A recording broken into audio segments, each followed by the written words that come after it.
soda pop, they'll drink even juice, but they don't drink water. Our body is 70% water, therefore we need lots of water. And how much water do we need? For every 16 pounds of body weight, we need 8 ounces of water. And if we are working outside on a hot day, we might need another 3 to 4 glasses. Now, water we don't necessarily have to buy depending on where we are. And so that is one other of God's good remedies. And I remember growing up in the country where people drank water. It's mainly on Christmas they would drink something called soda. Right? But right throughout the week, water, water, water. And that's why they were so healthy. That's why every morning they would go to the bathroom. Not to shower so much, but it's to have a bowel movement. And within less than 5 minutes, they are out. And those toilets, we call them back in those days, they were not nice places because they had some inspectors called roaches. And these roaches would give you an examination if you sit there too long. Right? So these folks knew that, listen, when you go to the toilet, you want to get out of there as fast because you have some little you have roaches with some little antennas that will be ready to inspect your rear end.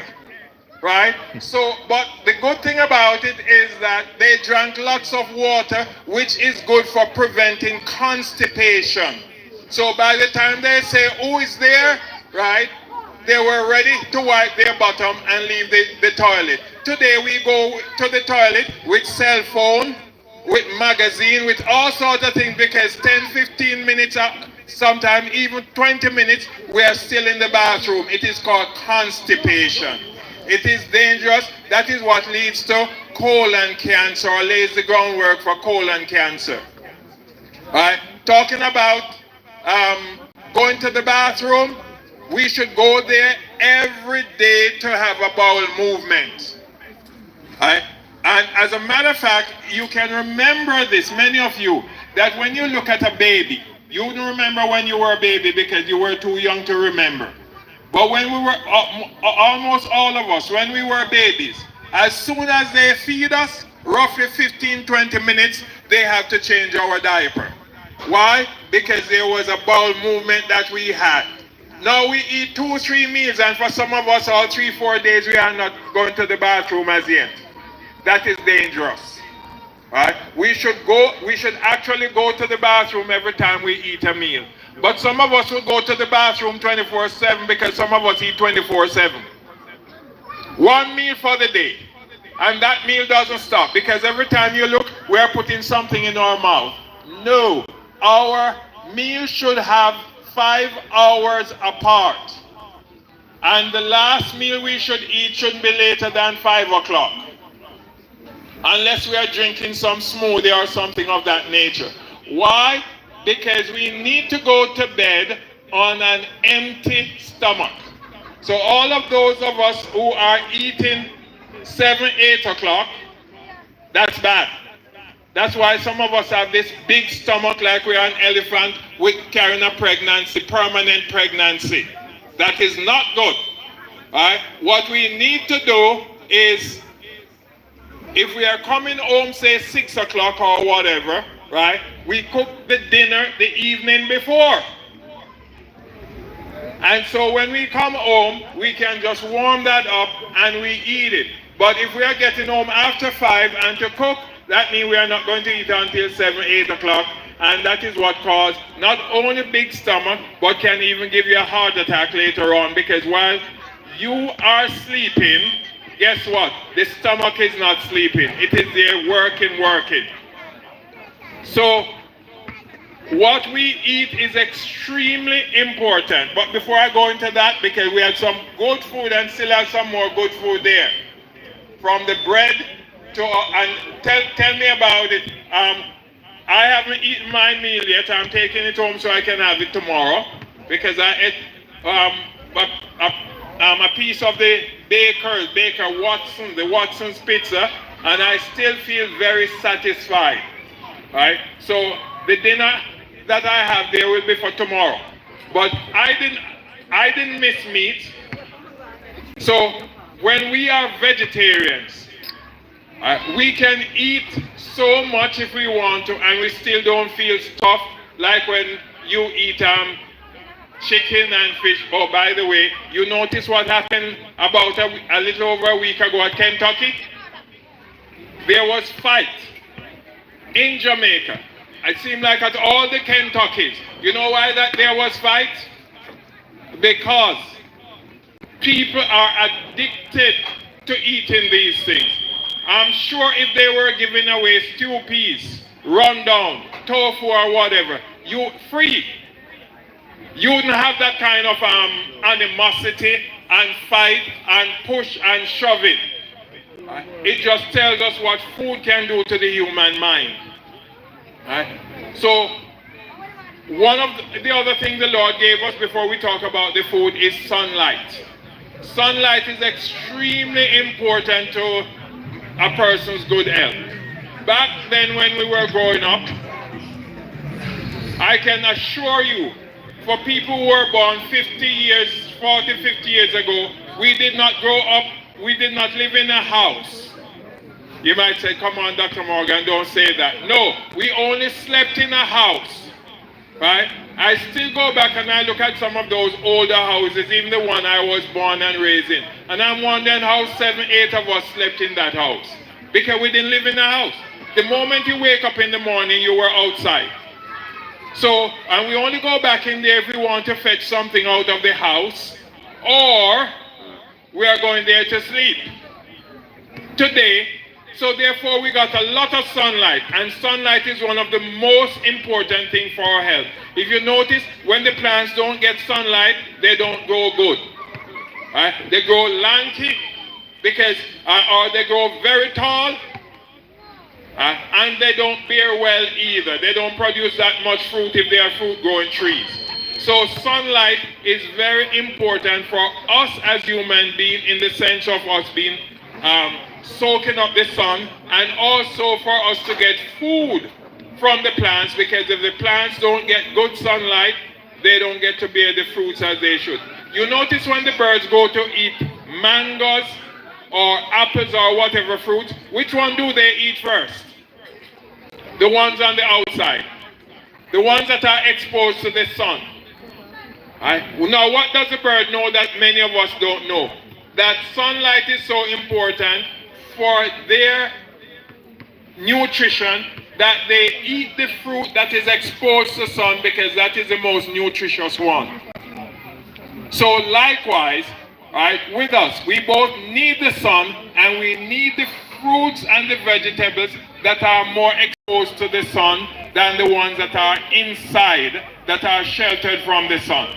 So sunlight is so important that every cell in the body has a need for sunlight. And like exercise, like water, sunlight helps to prevent and reduce blood pressure, diabetes, cancer, arthritis, depression, osteoporosis, that's a bone problem, all sorts of ailments, sunlight.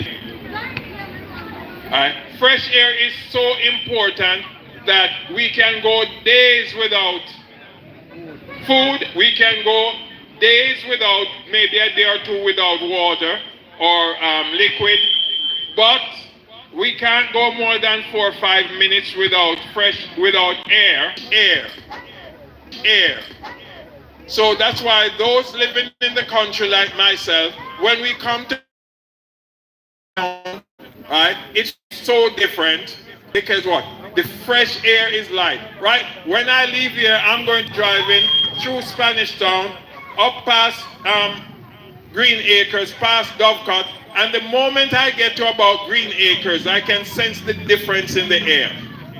And so that is the quality air that we need. And quality air helps to give our brain quality thought, so that we can think much better, so that we can make better decisions. That is how important fresh air is. Fresh air helps us not only to be healthy physically, but mentally we are much better able to think and make decisions.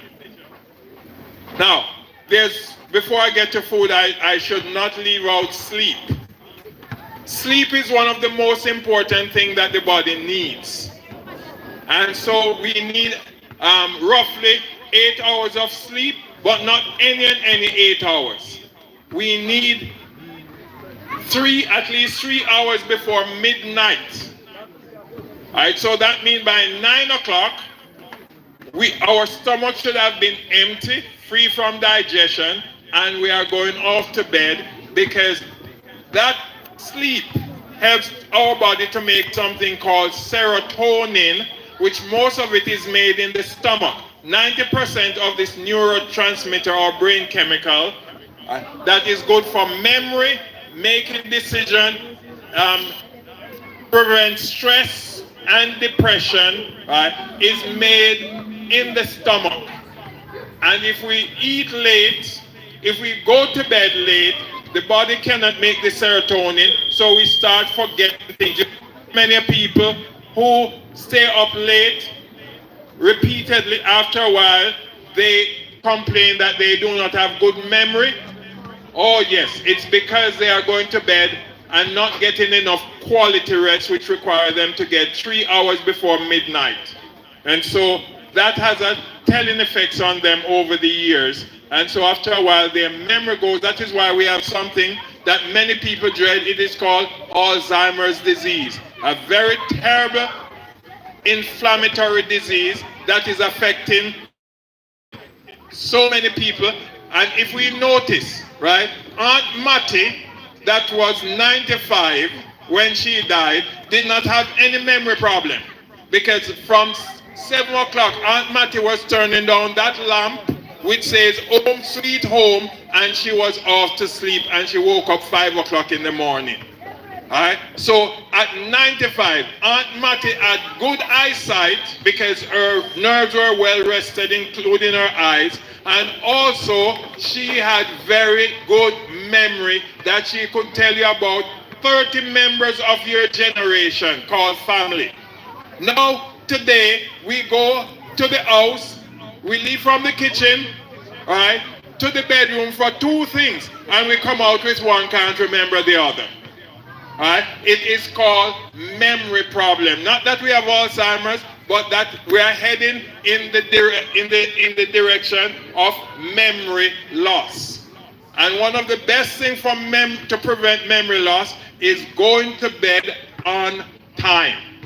That means by 9 o'clock. Can go before, but at least by 9 o'clock. Last but not least is a lovely, beautiful food that we all enjoyed here. Now, food is so important that they said food is the staff of life. Water is life, and food is the staff of life. And so when God made man, God knew that man needed the best of food to procreate, because he said, be fruitful and multiply. Also, he made man in his own image. That means man would have the character of God, living peacefully and lovingly with his fellow man. And thirdly, he made man after his own likeness, meaning he gave man the opportunity and ability to make decisions. Now, the food that we eat affects all of these things. Food that we eat can affect our ability to have children. Today, many women suffer from what we call infertility, hormonal imbalance, blocked tube. Men suffer from low sperm count, immature sperm, early ejaculation, all sorts of problems, even erectile dysfunction. And most of that can be traced to the food that we are eating. It is so bad that the Star reported in May of 2019 that 70% of the Jamaican men are wearing jackets. Now that jacket is not like what I'm wearing now. It is the one that is home. Right? That you have to go home and see such a jacket. Now we need to put an end to that. And why that is happening is because the food men are eating today is almost empty of zinc. And zinc is so important for a man to be a man. And when I say for a man to be a man, I mean manly qualities, including having some strong testosterone so that he looks and operates like a man. Right? And not a man too. And so the Jamaican diet, or the diet of black people, which we know that what is happening now, everywhere in the world you go, they are talking about a decreased birth rate. Japan, China, United States, Europe, even Jamaica. Right? They're talking about a decreased birth rate because most of us men are cutlass like all cutlass. Can't get a woman pregnant. And for many of the women, they can't get pregnant either because they are suffering from hormonal imbalance, including fibroids, blood tube, and all sorts of things. So the birth rate has dropped because guess what?